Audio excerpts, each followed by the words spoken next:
So this is where the magic happens. Hello, ladies and gentlemen. Welcome to Goblin Salvage Rights, your friendly podcast about all things Pathfinder and maybe more. He's friendly. I'm more of a dick, but we'll get to know each other a little bit later. Oh, I got some good barley tea. Some nice barley tea. It's good tea. Yeah, it's great tea. What do you want to talk about first? How was your Thanksgiving? My Thanksgiving was awesome, but Pathfinder was better.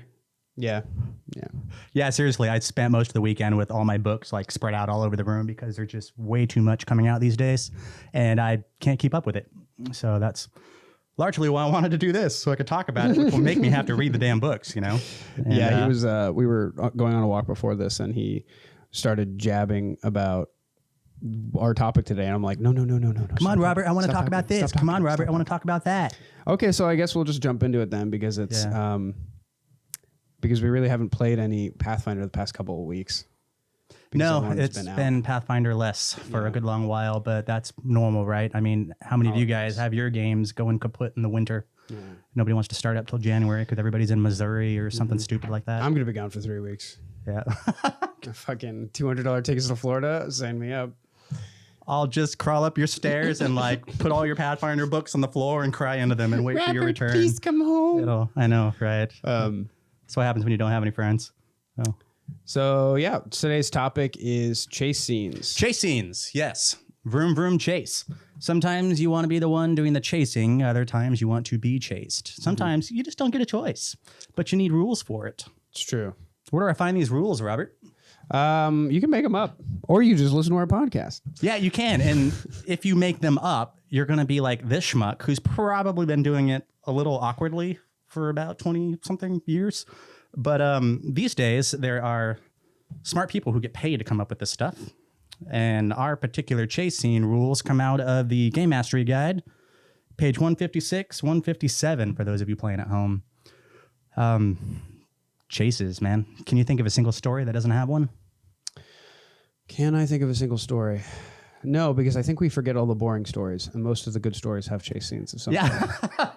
Okay, that's fair. But I'm going to make this argument a couple of times over the course of this particular episode that I think every story has a chase scene. It just manifests differently.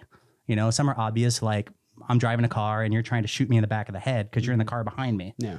Other times, maybe we're just having a quippy repartee and one of us is trying to pin the other one's logic down, but that logic is elusive. Chase scenes can be in-your-face external or rather subtle internal things. Either way, there needs to be some sort of a structure for it, right? You're sitting at a table with your friends chucking dice around, and somebody goes off script and says, I'm going to go kick that guy's stall in, grab his stuff, and run down the road. And all of a sudden, you, the GM, are left with a bag of, what am I going to do? I need to run a chase scene.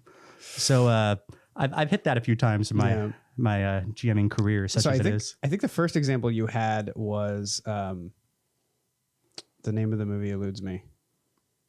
Oh God! Pick one. EriK Montoya. Princess Bride. Princess Bride's a good one. Yeah. So, how does Princess Bride? What chase scene did you have in mind for Princess Bride? Well, the chase scene, in my opinion, in Princess Bride, is the one where the dread pirate Roberts gets in his little boat and uses a skill, and then makes his way to the cliffs of insanity, and then uses a skill, climbs the cliffs of insanity after the 3 blokes with the hostage at the top of the cliffs. Yeah. And, like any good chase scene, you don't just run until you get tired and stop. You have to hit obstacles on your way to your whatever your goal is. And the Princess Bride, our guy's goal was to chase after presumably these 3 crooks who made off with the hostage. We don't know why he's doing it. We just know that he's doing it. And the 3 crooks are trying to make off with the hostage. You know, their goal is to escape with the hostage and get this mook off their back. So the dread pirate Roberts, Wesley, as we know him, love him, he gets in his boat, he sails, he reaches a cliff. Well, now he's got to overcome an obstacle. So he climbs the damn cliff, and he only gets part way through that cliff before the rope is pulled out from under him, or above him in this case. Yeah. So he sits there for a while, and he thinks, and it's really funny, because Inigo Montoya is at the top going, I wish you'd hurry up. And he's like, this is a lot more difficult than it appears. If you could just, chill. So that's what he does. He chills. And eventually the pirate gets to the top of the cliff. Yep. And then Inigo's ready to do a sword fight. The fucking fight scene. Yeah, or something like that. One of the greatest sword fighting scenes in like modern history. It's just, but if you listen to anybody who actually has a background in sword fighting, they laugh at that scene. Well, yeah, but the framing of the scene was the best part because this is before the time of like the Bourne Identity action scenes. Sure. So this was like a wide shot of them like fighting and they were in the frame pretty much the whole time. Mm-hmm. And to me, that's what made it kind of like cool, is because you didn't really see that. At least I didn't as a kid. That's true. And also back then, I mean, now you have all like the camera tricks and new tech, and you can, smaller cameras, maybe. Yeah, I don't know what the terminology is for it, green screen, whatever it is now. You can basically superimpose images on things that were filmed, live action. You couldn't really do that well back then. I guess we had claymation, but and then Star Wars junk with Vaseline underneath cars to make the wheels disappear. But all of that is kind of like a sidebar. Getting back to this idea of what this chase scene looks like in Princess Bride, and it's about obstacles, man. I mean, you sail a boat and then you climb the wall, and then you have a sword fight, and he wins the sword fight. And also, for those of you playing at home, he did it with subdual damage. So if we were to break that chase scene down into Pathfinder rules, what would that look like? Because to me, it sounds like a series of checks or characters having abilities that don't need to use checks, like a climb speed. Sure. And then they reach a boss fight. And then maybe there's a cool challenge where one of the PCs walks up and does the boss fight with the boss, if you will, or a challenge fight or something. Yeah, and traditionally that's probably how we've done it. I know that's how I've done it. Yeah. You do like the math according to your movement speed, weight encumbrance, whatever it is you're allowing for, and then you make a check of some sort, a dex check, a strength check. In Pathfinder 2nd edition, you'd make an acrobatics or athletics. Yeah, athletics. And then you'd roll for initiative and have a 14-hour god-awful boss fight that only lasted for a minute of screen time. Right? So I mean, we there's a whole episode to be had on making combat. There will be. Making combat accessible. Time accessible. How about playable? Playable. I mean, I think it is playable. It's just our group isn't as focused as we're expected to be, because we have Wednesday night beer and pretzels kind of D&D. Yeah. And when the rules, you notice you put the beer before the pretzels. Oh yeah, the beer is definitely before the pretzels. I mean, we all walk in with 6-packs, and we're pretty much done with 6-packs by the end of the night. I mean, like by the end of that first athletics check, we're done with the beer. But then we wonder why. We can't get through a single combat. But even as a 17-year-old, rolling dice with my high school chums, it was the same way. And for some reason, and granted, I come from a D20 background. Yeah. So I played D&D, I played Pathfinder, I played Sword and Sorcery, just all the D20 type stuff.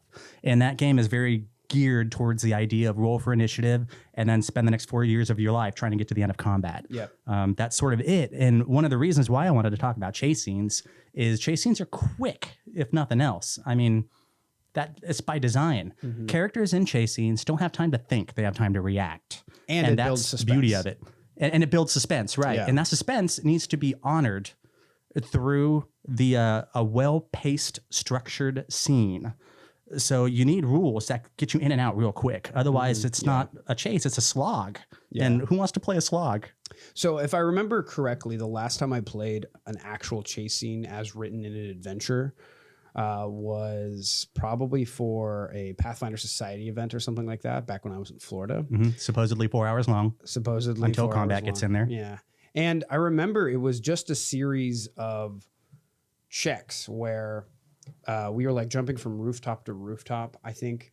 And the party would get to a portion of the rooftop chase, and the DM would basically say, your party can use one of 2 skills, this skill or that skill. If you didn't have it, you were kind of SOL. I hate that so much. Then you either succeeded or failed. I mean, now we have variable success, so that could play into 4 degrees of how bad can this go. Yeah, exactly. That can play into your chase scene, but it was very regimented. And part of me, like as a player, I kind of love and hate that idea, because when it's regimented, I know what skills my character can use to shine, but at the same time, it takes away a lot of the creative, inventive ability that D&D is all about. You know what I mean? Like if we're doing a chase scene and my alchemist throws a tanglefoot bag on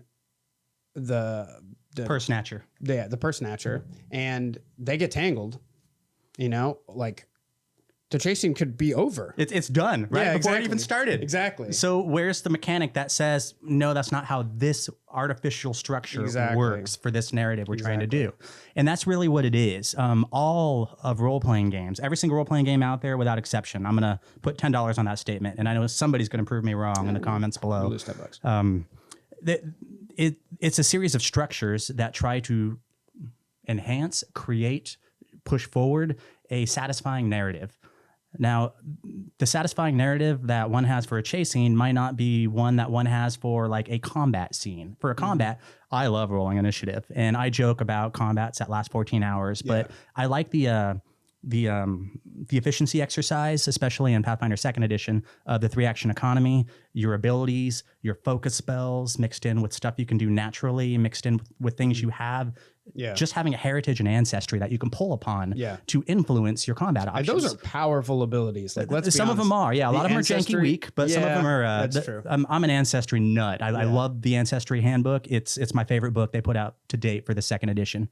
But all of this is to say that they finally, and by finally I mean in the Game Mastery Guide, came out with a set of rules that simulates not like a physics simulation, but like an exciting narrative simulation, while giving of a chase scene, while giving the players agency. And that example you made of the Pathfinder Society is accurate, I think. And I've lived that disappointing experience where I spent 4 hours and there were maybe, 12 skill checks made along the way to get through different scenarios, and I didn't make a single one of them. Like one person in the party happened to be the perfect fit for that little challenge, and that's one of the and cool then things everybody got to follow in behind that one person on their successful coattails. That's one of the nice things though about Pathfinder 2nd Edition is that they've divorced being good at skills from being good at combat for the most part. I'm obviously that's not completely true. Right. It's true enough. Yeah, and Pathfinder is still predicated on combat. It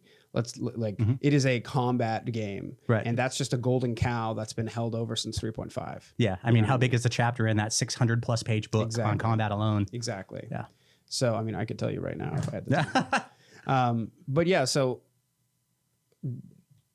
what I wanted to get at was, do chase scenes always lead to combat in your mind? No, of course not. Sometimes the bad guy gets away. Sometimes the good guy gets away. Sometimes when you're being chased, you get away. Yeah, it's not always combat. That's a good point. You can use chase scenes as a way for your players to escape something. Maybe they're escaping an overpowered enemy. Sure. One of my favorite ways to open up a new D&D game is for all the players, especially if I didn't really have anything planned, is for all the players to be just sitting at a bar, ready to go out on their first adventure, and then they hear an explosion outside.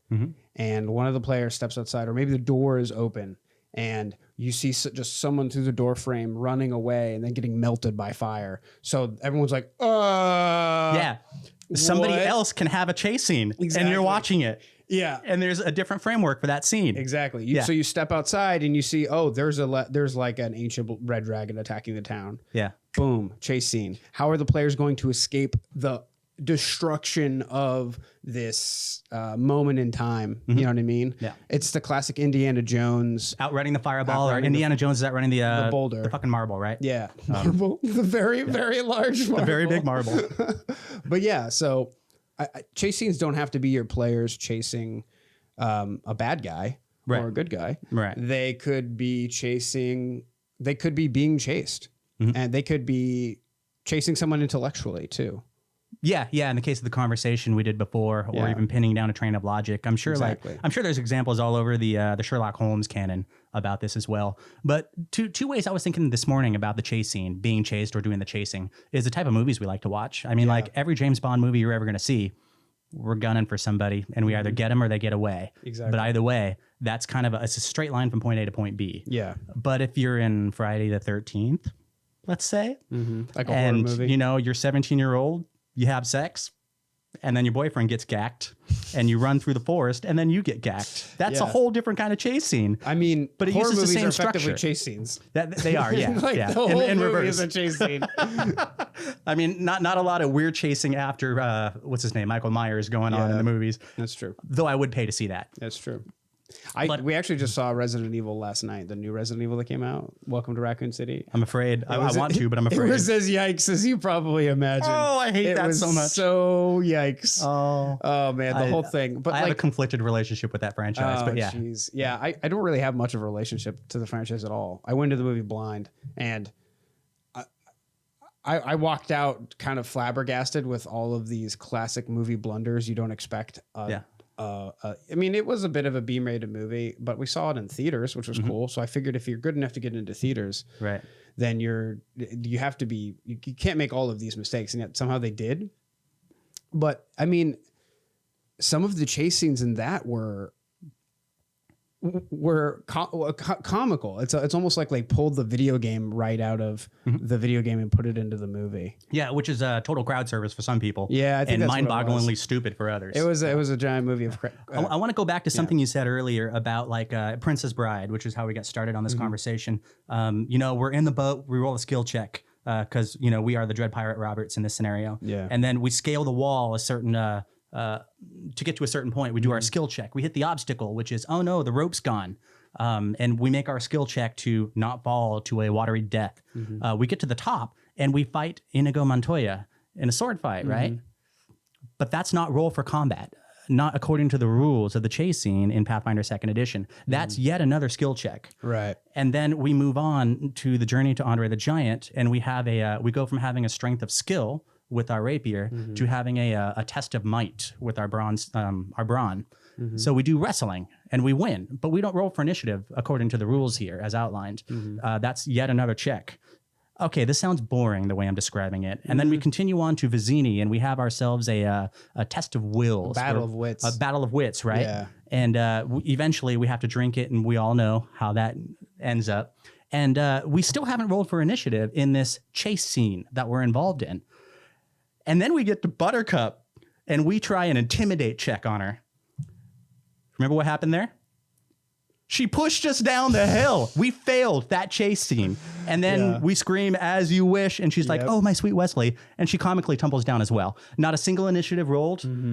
Total action all the way through, and it was funny because, come on, it's Princess Bride, right? Absolutely. So the way that would have happened in my GMing experience before I implemented a rule set to kind of streamline the chase scene is I would have done maybe a handful of skill checks, lore or knowledge sailing, throw in a climb check, measure speeds against the two people climbing. It would have been a complicated mess involving fractions, the Pythagorean theorem, and a few other stupid bits of math that probably have exponents involved. Yeah.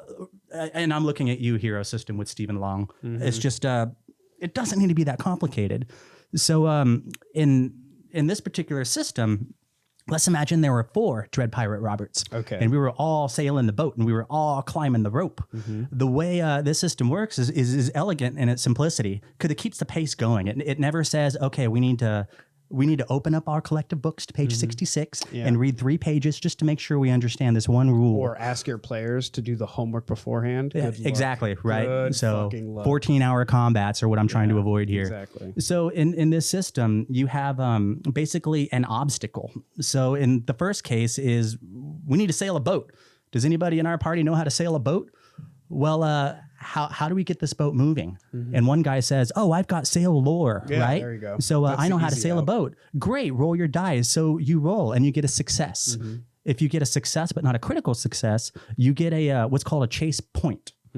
And for an average skill, did I say that right? For an average obstacle, not like a super impossible obstacle, not a super easy one, just an average one, you're looking to get 1 point per player at the table, essentially. Okay, got it. So if your player with the sailing lore gets a basic success, you get 1 chase point. Okay, we need 3 more before we don't sink and get eaten up by these eels that are floating around in the bay, right? Oh, okay. So the party has to get a collective of 4 chase points. Exactly. Well, let's say everybody else is like, I've never been in the water in my life. I don't know what to do. And another guy says, well, I can swim maybe I can keep the eels off of us while you keep this boat going. Gotcha. That's my contribution to this obstacle. Because the eels are trying to get us, right? The ranger could be over something like that. So the guy who can't like sail worth the damn, he gets out there with this little whatever, his beat stick, and starts hitting eels left and right while he's holding on to the back of the boat, and the boat's dragging him along. And he rolls a critical success on his check. Well, that's 2 chase points. We have 3 out of 4 now before we move past this obstacle. And the final person says, I'm so close. I'm just going to grapple, onto that cliff and pull us the rest of the way because we're so close. Oh, wow. Let's just say. Yeah. And they fail. They don't just fail. They critically fail. Oh, shit. Well, crap. Now we just lost a chase point. We went from 3 to 2. We got to get to 4. And then the 4th person in the party gets a crit success through their contribution. And we make it. Okay. So that's kind of how that works. And it should be really quick. I mean, you're in a boat. There's eels behind you. What do you do? Quick. You, and you. Okay, roll this check. Roll that check. Roll this check. Roll that check. We do a little quick bit of narration, and we move past it. What I like about that system is that it ties in that idea of creatively solving problems with what you have on your character sheet, or with what you have, what you think your character can do in the first place. That is quickly accessible because we all share the same skills to varying degrees. I mean, it's not like you got to go look through your magical tome in the back of your book that was released last February that had 500 pages that nobody else knows anything about. And we have to trust that you know where to... So at that point, you're going to be asking, a player would be asking themselves, what check am I going to be making? Or what spell could I be casting? Sure. Or what else could I be doing? Because a lot of, especially in Pathfinder, I found a lot of players think within the scope of their character sheet. Yeah. And that's not exactly the healthiest way, I don't think, to play the game, because you're limiting yourself to what is effectively a video game at that point. Because to me, D&D is all about the creative expression of problem solving. Sure. So it sounds like to me that this system integrates creative expression of problem solving with a standardized point system that makes your players feel like they have some, like that there's some fairness and agency to it. Sure. Yeah. And it kind of gives it a little bit of a board gaming quality, which normally I would frown upon, but for the purpose of... It's not always bad. It's not, especially when the point is to get the story going. Exactly. Right. We got to get moving, guys. But you have this challenge and we got to spend time on it. Yeah. The mechanics should be beholden to the story. Right. Not the other way around. That's what I think. Yeah. Or you may as well pick up a board game, which I love. That's my other great hobby in love. Yeah. But we can play board games that are Pathfinder themed. Descent, for instance. Yeah. We can play Descent if we want. I can throw a fireball in Descent all day. Exactly. But I have different expectations when I sit down and, imagine with my friends. Yeah. So all this is to say that you go from obstacle to obstacle to obstacle until you either catch up with the object of your chase or in reverse if you get away. Yeah. Or if the object of your chase gets away from you, in which case you fail the chase. It happens. And then the story goes on. Honestly, a lot cooler in a lot of times. Huh? I mean, we don't really have, I think, what's that one YouTuber that's really popular? He talks really fast. It's like the camera's just on his face. Rado Runs Through is the only one that comes to mind right now. Whatever, we'll cut this part out. But he talks a lot about having an arch nemesis where your players can keep coming back to having an enemy that's always ever present, at least through a large portion of the story. Sure. And like a singular arch nemesis? Yeah. Okay. Exactly. Like that everybody rallies around. A bad guy, you know. Every story needs a bad guy. And one of my greatest criticisms actually of Pathfinder adventure paths is that they don't really give the players a cohesive enemy through most of the story. A lot of times we go from one bad guy, but there was a secret organization behind that bad guy. It's like it's bad the guy Russian doll of villains that get exponentially bigger. The Russian doll of villains. I like that. And it just doesn't. It's predictable. It's predictable, and giving characters. We played a lot of games, Robert. Yeah, that's true. Maybe if you're playing the game for the first time, you won't have this criticism, but it's a lot easier to role play a character who has a villain they can tug at the entire time. Yeah. And how this relates to the chase scenes is that, imagine your players are chasing after a bad guy and you're introducing the bad guy. So you may have this contrived idea of creating a chase scene, but in the back of the DM's mind, the bad guy's always going to get away somehow. Mm-hmm. But by having these mechanics available to you, your players can build anticipation for catching them. But it just so happens that every time he makes his critical success or something like that, at the very end and slips away, maybe he has a debuff now. Maybe he has some kind of negative that he didn't have before. Sure. But he will always get away. Yeah. You could do that. Yeah, you can. And I know people have wanted to punch me in the face for being that guy where my bad guys always get away because they're my bad guys. I love them. But this brings to mind something else that's within the framework of this chase scene here, as presented by PF2e. There are sort of like, I don't know how to express it, like static versus varied approach to it. Yeah. So one version, and this is just a quick down and dirty explanation, is the GM never rolls for the guy who's running away. And the guy who's doing the chasing, we all get to roll as our characters to try to catch up. Yeah. So that's sort of like the static version. It goes much faster. However, if you wanted to have it be a bit nuanced and a little more variable, dynamic.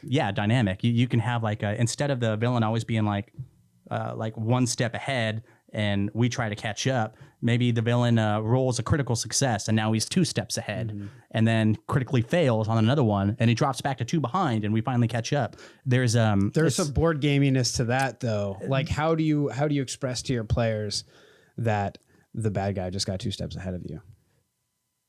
One of the players stepped on his own shoelaces, tripped, and then knocked everybody else over. But that's and the then we players, all regain our feet. That's the players creating like negatives for themselves. What it sounds like you're describing is the antagonist drops a flask of oil. Yeah, or critically succeeded in a way that was super extra good. Right. Critically succeeded. How would you like effectively communicate that to your players without being like, he has 13 HP left? You know what I mean? Right. Like that's, and that's probably where good DMing comes in, good storytelling comes in. Yeah. There's certainly a great deal of player buy-in for something like this chase scene, because in the old world, a character would be like, what do you mean I slipped on the vial? I didn't even get a reflex save for that. Yeah. No. That's a different structure. That's a different mechanism for a different series of how to present a scene. So that kind of brings one of the reasons why I turned to Pathfinder 2nd Edition in the first place is how what's the word? You can pull out different mechanisms of the game and you can add more in. There's a word for it. I'm blanking on it, but it's components. Game mechanisms that you can like slip in and bring out. Somebody type this word in so I can see it. Yeah. But anyhow, it's modular. That's the one I'm looking for. So the modularity of this game, when you look at the table of contents for this thing, you'll see what I'm talking about immediately. Google it. Google it. It's like pick the one that fits your group style and instead of the old days where it's like just use everything in the book. Yeah. Because if you leave one thing out, the whole thing falls apart. Exactly. And that's garbage. I'm really happy with this new design direction. Yeah, I've always loved the allegory of D&D being kind of the mechanics that allow film in the player's mind to move forward. And in film, we have this idea of suspension of disbelief, where we want to feel invested in the movie and we want to feel invested in the film, and we don't want to, we want to feel like we're in it, right? Sure. Yeah. And the mechanics, again, need to be serving the suspension of disbelief. Right. You know what'll break my suspension of disbelief in a New York minute? A 14-hour combat. Oh, yeah. That's fair. It's all about pacing for me. Yeah. Just I'm being glib about it and just downright snide in some instances. But I'm drawing on a lot of baggage over a lot of years of running and playing and being involved in Pathfinder organized play, D&D organized play, I got the shirt all on organized for play. Florida. That's an amazing shirt, and I want the California version of that. Let's make sure everybody can see that shirt. That's cool. Yeah. And this one, for that matter, for those up to speed on recent events. Yeah. But yeah, just where was I? Oh, organized play. Yeah, there's something about the there's not enough time in 4 hours to run a module and ensnare your player's suspension of disbelief and keep it there for that entire period. But is that even the goal? I don't think that's even the goal. If that's not the goal, then we've got a real problem. No, I don't think we have a problem actually. No? Okay. Because there are different players like different things. Mm-hmm. And this is where the modularity comes back in, is if you have a bunch of let's call them grognards. No, not grognards. That's not a good munchkins. If you have a bunch of munchkins that want to play the board game of Pathfinder, that's what they're there for. They're there for skill checks and chase scenes. They're there for the skill check chase scene. Okay. And if that's your audience, then you should give them that game. But Robert, why can't you have both? But so the other problem with the Pathfinder Society and as it relates to the topic of immersion is you're at a table full of random people you've probably never met before. Mm-hmm. You know, the probability of you being able to create an immersive experience for everyone is pretty low. Yeah. You mean you can't look 3 perfect strangers in the eye and go, let's play a game together where we imagine that we are friends. No. Eye contact, look deep into my eyes. Yes. I don't do that for 4 hours. I don't think most DMs can. I mean, I can't do that with my friends. We're perfect master DMs ourselves with decades behind our with decades under our belts, so of course we can do it, no problem. But most people, no, I don't think most people have that ability, and that's fair. That's Playing perfectly fine. You know, that's perfectly fine. Yeah. Honestly, I think those kinds of games are their own kind of bag of tricks. They have to be, which is why it was so easy for me to walk away from. That's true. That's true. I mean, you know, you and I are both actually. I'd say you more than me. You're more of a story guy. You're more of a 100% a character-driven guy, and I'm more of a crunchy rules kind of guy. I mean, I played a fair amount. I earned this shirt. So, especially when I was younger, you know, I got into D&D when I was 10. I'm 28 now, so I've been playing D&D for about 18 years. And I got into it as a kid who was playing board games for the most part. So I'd always had a crunch focus on rules and making the most efficient character possible and tacking on some story at the end. Obviously, as I've gotten older, I shouldn't say obviously, because I'm making it sound like that's a natural progression for everyone, when it obviously isn't. Some people that's what they're in it for. Yeah. No, you're bringing up a good point. For some reason, I hadn't considered until now. There's an origin story that we're talking about here. Exactly. My origin story is not crunch. I had a GM that was, I was 17 and I was 16, and I think he was like 25. And 10 years is everything when you're a sophomore in high school, right? Yeah. So this guy was an adult, had his own apartment, had his own job, a bunch of adult relationships out there in the wild. He was someone you looked up to. Yeah, somebody I looked up to. Yeah, totally. And he happened to be story first. Yeah. And it was one of the most immersive narrative moments I've had in my life was a bunch of his games. And these are all second edition D&D, Pathfinder games, Greyhawk games, Ravenloft, Forgotten Realms, Dragonlance. The whole pinata of TSR experiences. So did you read the books? Like, did you read the novels? Oh, you're right. Yeah. Yes, so I did. That's another huge difference between us is I never really got into the novels too much. I've read I did the novels before I played D&D. Okay. So that might also inform. So if anything, you're almost like... Are novel readers... Careful with your choices of words here. I know. Are novel readers the modern day incarnation of Critical Role fans who only listen and watch Critical Role before they get into D&D? I don't know. If I'm just being glib and snotty, I'd say that people don't read books anymore. So it's hard for me to make that connection there. But I think there is something to be said about like... I hate using the word zeitgeist, and I don't even think that's appropriate here. But there's something about like...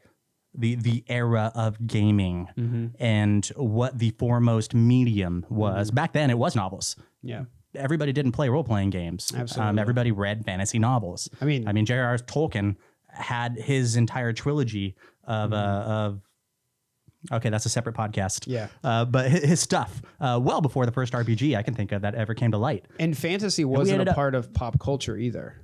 Like, fantasy wasn't... Is that true? No, because Willow would come out, and George Lucas is a household name by then.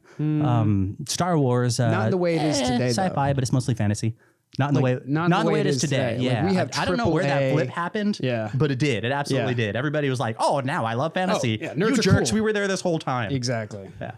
So, and then there was a big chase scene and You sound like hijinks total fucking ensued. grognards right now. Yeah.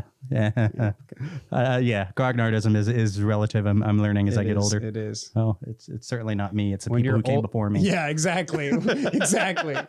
When you're old enough to consider to ask the question, am I a grognard? Right. You're probably a grognard. Yeah. If you've been in the hobby long enough to purchase the same bestiary 3 separate times, God. you might be a grognard. Yes, I am guilty. Actually, I think one of those is one of my friends. He's from Florida, by the way, so that joke's funny on 2 separate ways. Yeah, 2 levels. One of those is a friend of mine's, but yeah, I own 2.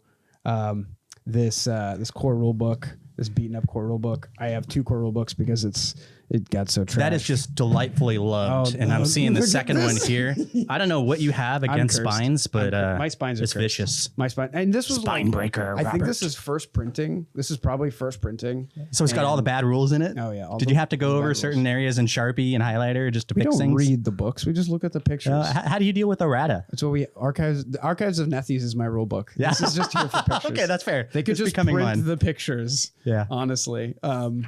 But yeah, the spine just popped off randomly. I have no idea. It's My just like- my old book had a bunch of like little post-it notes with errata in them. Yeah. Because I was too cheap to go out and buy another $60 handbook. I mean, I don't blame you. Yeah. But that's so you got the Pathfinder playtest in there. That's Oh yeah, that's my flex. That's pretty my nerd delicious. flex. Yeah. I bought that the second they went on sale. I was like, done. Let's see what you got. I would love to have a copy of that and just like go to conventions and hunt down all the people who actually worked on it and just get them to sign it. That would be a vanity piece for me. Yeah. Um, Yeah, I'm not a big convention guy, actually. I don't really... The idea of going to a convention with a bunch of other nerds that like the same thing as me sounds is great. Nirvana? Well, it sounds great on paper. Yeah. And then I It go also there. sounds great pre-COVID. Yeah, well, that's true. Yeah. But I go there and I meet them and I'm just like, oh, Oh, I hate that. that's right. I hate that. Given today's climate, that's even more of an ouch. Yeah. Yeah, I get you. When I was coming up in the convention circuit in Los Angeles, it was I didn't know any of the superstars in RPGs. I mean, the people who drew on the books were the ones I knew: Jeff Easley, Larry Elmore, Keith Baker, Yeah, I know he was a writer. I know the names of artists more than I know Clyde the Caldwell. I names. think was another one, but like Wayne Reynolds. Wayne Reynolds, my boy Wayne. Yeah. Wow, that man just went from one art style to another, and he's doubly iconic now. That man's a godsend. I mean, like I wanna make, this is a complete total tangent, but I have this dream of making a Wayne Reynolds commander deck for Magic the Gathering. He has like 230 cards. Yeah. Which would be pretty sweet. But anyway, chase scenes. Probably shouldn't smack the table, actually. Yeah. Chase scenes. So that's really the nuts and bolts of what they're doing in second edition. And I'm telling you, how to run a chase scene, it's literally 4 pages. If you don't have time to read 4 pages, then you should probably not run my game, just playing it. I mean, but to be fair, I mean, like, there's a lot of DMs that have a lot to prep. But if you're prepping a chase scene, this is probably the first place. It's so time saving. And when you put it into action and, full disclosure, I haven't used this yet. I'm using it about 4 hours from now in a game I'm running tonight. I'm doing Agents of Edgewatch. playing it And tonight. I'm hoping there's going to be a chase scene. If not, I'm giving them a 14-hour combat as a penalty.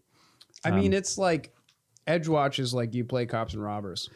Yeah, you can. That was originally how it was designed. And then real world events happened and you have the option to not. But we are using the option to, and we had a session 0 about this to make sure everybody kind of understood the implications of it. So we're still fumbling around with this, as every group does. We haven't really. I mean, it'll be our first session, really. Yeah. But I mean, at its core, every cops and robbers TV show or piece of media has chase scenes. Those are like integral parts. Like every episode of CSI has a chase scene. It's a part of American culture for certain. I mean, our country was founded on a chase scene. So a series of them. I think it's true. We're hardwired for it. And I think as a species, people were running away from woolly mammoths and chasing woolly mammoths Saber-toothed way tigers. back in the day. Saber-toothed tigers, right? I mean, you got to get those tusks. They're at least +1. At least. So chasing, we're hardwired for them. So how do we do them in the way that doesn't just get in the way? Yeah. I don't want every chasing to be a series of 8 obstacles and each one of them has an initiative roll. That's we're going to be here till third edition if we try to do it that way anymore. Yeah. So having modular ways to do things that speed them up gives power to the GM to compress and stretch the time that they are permitted during a given night of gaming in a way that's eminently more satisfying to their tastes and the tastes of their players. And it's freaking brilliant. So I should have looked up the name of the designer who did this chase scene section in this book. So yeah, we need to be more. Kudos to you. We'll be more prepared next time. Yeah. We're just sort of flying by the seat of our pants here at the moment. But yeah, no, kudos to that individual here. So yeah, and again, going back to that idea of modularity, I think you really should play to your table. So you should what? Play to your table. Play your table. Oh yeah. So if you Read have the room. If you have a table full of people who want to play the game of Pathfinder, like play the board game of Pathfinder, then giving them those roles to make that each of their players has could actually be a huge benefit. Especially if they're aware that they actually have them. Have you ever run a game where like you got somebody at the table who's like a master stealth guy, can break into any fort anywhere in the world, and they're faced with a door that's locked and they're quiet for the whole scene? Yes. Yeah. It's like, buddy, I'm going to need you to... yet again, read your table. Come in on a Sunday. And when you're done, read your table again. But yeah. So yeah, that's chase scenes. I mean, they're everywhere. In The Shining, if you're looking for a horror example, you've got, what's his name? Jack Nicholson, cleverly playing Jack with the axe. He's chasing his wife and kid, Wendy and Danny, through this hotel during the off season. So there's nobody else there. Supernatural shenanigans abound. And at some point he just flips his lid and goes on the slowest chase scene I have ever seen in cinematic history. I mean, this guy's like limping down the hallway and his face is all like crazy and, like Coming Jack at Nicholson you. does. Yeah. And that's just his day face. He just happens to use it for movies too. But he's got this axe that he's basically walking around with. And Shelley Duvall is screaming and running, and the kid's behind. And Shelley's got a knife because she finally does something useful for once in the movie. And the whole time she's running, he's just lumbering along like Jason Voorhees in Friday the 13th. But that's what's building the suspense, though. It is. It totally is. It's because not her frenetic energy so much as it is the contrast. Between his between frenetic the two. energy or his slow plodding energy and their like frenetic energy. And the I totally had it while you were saying that. The carefully chosen obstacles that cause the speeds to come together at the end where they're finally in the same room. Or almost, because he cuts his way through the bathroom door and decides to walk off for some reason. I think he gets slashed in the hand. At any rate, I think that having a chase scene can also reveal your players' characters in ways that not having a chase scene simply can't. Like the actual character of each of the players. The characters of each of the players, right. So like Shelley Duvall was, if I remember right, she was timid. She was afraid. She had massive anxiety. That might have been Shelley Duvall bringing that to the character. I don't know. But it certainly was a character in the movie The Shining. So during the chase scene, she had a knife. And she slashed the hell out of her husband's hand to get him away. Stepped up. She stepped up to protect her child. Exactly. And that was a moment. That very specific obstacle, Jack Nicholson reaching through the doorway, and she sees the obstacle she needs to overcome of keeping him on the other side of that door. Her solution was to roll initiative. She hit the thing. She hit his hand with the knife and slashed it. And he pulled back and went ouchie.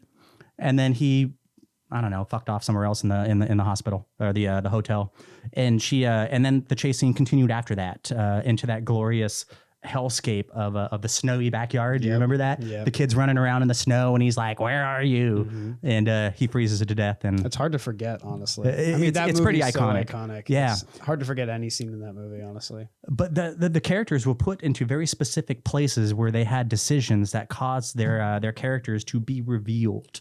They came out. They, as you said, they stepped up in certain ways. And chase scenes are about failures as much as they are about successes. So sometimes your character's a coward, and you don't that's slash honestly the a guy. topic for its own podcast. Like character failure and how that builds like depth. Oh, to their absolutely. Yeah, character. we'll be all over that. Yeah, for sure. Yeah. But so yeah, that's kind of The Shining, and the one movie that I kind of really wanted to talk about besides Princess Bride was The Matrix. All right. Okay. Come on, that iconic chase scene at the very beginning with Trinity before we even knew we were inside the Matrix. Exactly. That was mind blowing when you were seeing it for the first time and you didn't already have spoilers abound. But there's this really cool moment where we have cops downstairs and then we have agents downstairs, and every single movie seems to be FBI agents showing up to the local cops, and the local cops are going to be like, they're going to take this case away from us. We can't let them do that. So don't reveal anything you can't know. The trope. So we're watching something just dripping with trope, and we get it because we've got a background in 100 million movies just like it. But then something happens. The agents are like, no. The cop says, we've got guys already up there. And all the agents kind of look at each other. They share a look. They're like, your guys are already dead. Fuck. And then as one, they head into the building, right? This really dark kind of like cyberpunk noir aesthetic throughout the entire building. Yeah. And eventually the camera gets back into the room, and one of the, the donut cops, says, show me your hands, right, to Trinity. And she's in that little room with the computer or telephone or whatever. And she stands up. And then she turns around and she just kicks the living shit out of everybody in that room. But at some point, very quickly, she does that floating wire fu, House of Daggers. You know what I'm saying? The Crouching Tiger, Hidden Dragon, wire fu kick. Absolutely. Where we're not in Kansas anymore. We're in a different movie entirely. This isn't cyberpunk noir. This is fantasy. Set the tone. That set the tone for the rest of the movie. Yeah, and that also informed the rest of the chase scene. Exactly. Because after that moment, you got these supernatural long jumps over the tops of the buildings, and you're like, oh my God, we're in that movie. That's when they introduced expectations of reality. Yeah. That's when they introduced stuff like that. Things are a little bit different here. And my favorite movie. I'm sorry, I just cut you off again. One more thing, and then I'll shut up for a minute.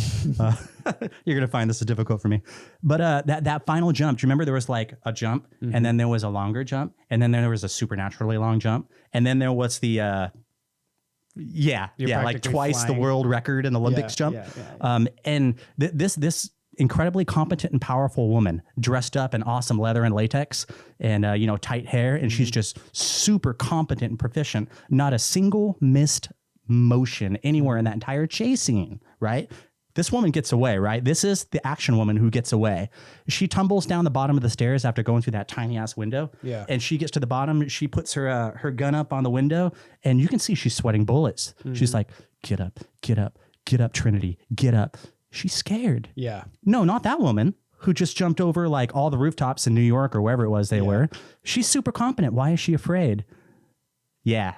She's got agents after her, and they're competent too. And the character understands how dangerous the agents are. And the way that the film expressed that was by showing her competence and then showing her their counter competence and then her fear. Yeah. Exactly. And in a game, in a chase scene, you can do the same thing because your players know what your characters can do.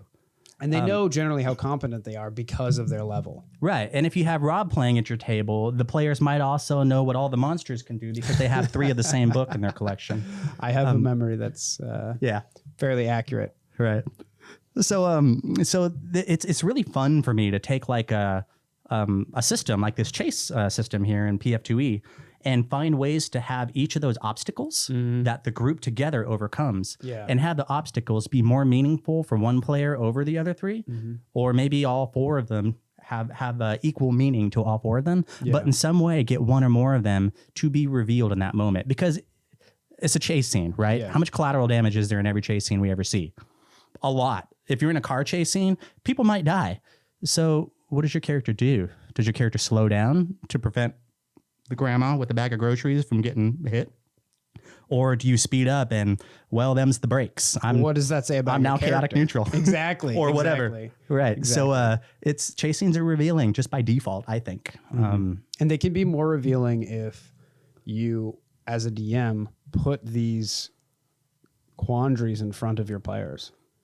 Quandaries are delicious. Exactly. Like your players will never be tested if you don't give them the opportunity to be.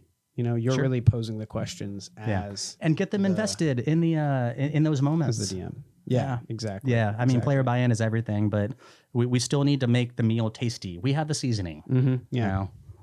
You know? The players bring the stock, and then we have the seasoning.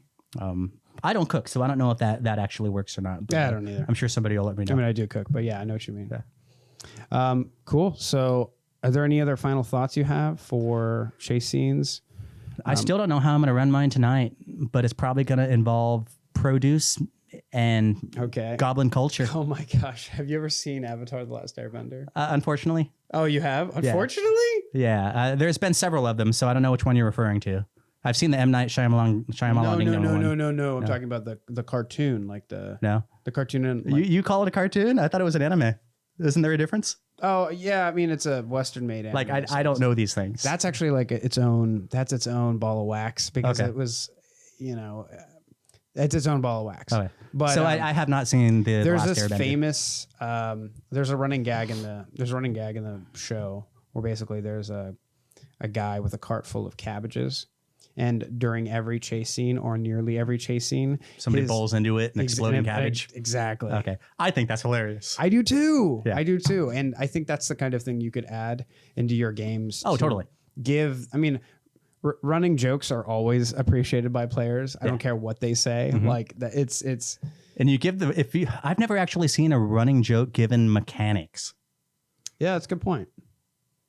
Yeah, I'm sure it's been done. I've just never seen it. So that could be fun too. Maybe I'll do that tonight. Show us right. If you've got a running joke and it's got mechanics in it, let us know in the comments. Put it down there. Put it down there. We want to read it.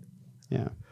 Thanks so much for watching the inaugural episode of Goblin Salvage Rights. Goblin Salvage Rights, episode 1, season 1. Uno.